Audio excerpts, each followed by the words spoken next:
महाराष्ट्र चुनाव के नतीजे अब नए विवादों में घिर गए हैं। विपक्ष तो पहले से ही चुनाव में धांधली के आरोप लगा रहा था, लेकिन अब महायुति के ही सहयोगियों ने इन नतीजों पर सवाल खड़े कर दिए हैं। सबसे बड़ा खुलासा किया है उद्धव ठाकरे की शिवसेना यूबीटी के मुखपत्र सामना ने। सामना में राज ठाकरे की भूमिका पर गंभीर सवाल उठाए गए हैं, जिसके बाद ईवीएम में घोटाले का मुद्दा एक बार फिर सुर्खियों में है। तो क्या कुछ कहा है उद्धव गुट की शिवसेना ने, जानने के लिए देखिए रिपोर्ट। महाराष्ट्र में देवेंद्र फडणवीस के नेतृत्व में नई सरकार का गठन तो हो गया, लेकिन विपक्षी पार्टियां सत्तारूढ़ गठबंधन पर लगातार हमलावर हैं।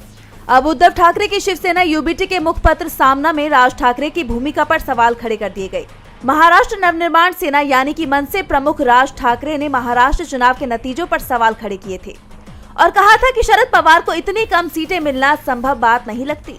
इसको लेकर अब उद्धव ठाकरे की सेना ने उन पर निशाना साधा और ईवीएम में घोटाले की बात कही। सामना में लिखा गया है कि हमारे देश में चुनाव और चुनाव प्रणाली लागू करने वाली व्यवस्था लुटेरों का गिरोह बन गई है।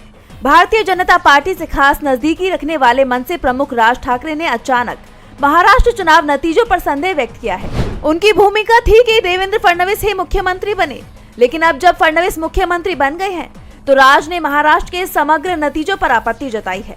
इसके अलावा उद्धव गुट ने राज ठाकरे पर बड़ा आरोप लगाते हुए लिखा कि मराठी लोगों की वोट बांटने के लिए मनसे और दलित का वोट तोड़ने के लिए वंचित बहुजन आघाड़ी का इस्तेमाल किया जाता है।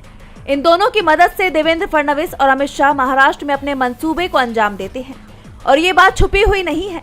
हैरानी की बात यह है कि वंचित बहुजन आघाड़ी के सर्वा प्रकाश अंबेडकर भी चुनाव नतीजों के बाद ईवीएम पर टूट पड़े और अब काफी दिनों तक सोचने के बाद राज ठाकरे ने भी ऐलान कर दिया कि ईवीएम नतीजे सही नहीं है। बता दें कि महाराष्ट्र विधानसभा चुनाव के नतीजे आने के बाद जिस तरह से महायुति की जो सीटें आई, ये नतीजे सवालों में हैं। विपक्ष की तरफ से ईवीएम में धांधली की बात कही जा रही है। ऐसे में सवाल उठ रहे हैं कि क्या महाराष्ट्र में चुनावी नतीजे किसी साजिश का हिस्सा है? क्या वाकई ईवीएम से छेड़छाड़ हुई थी?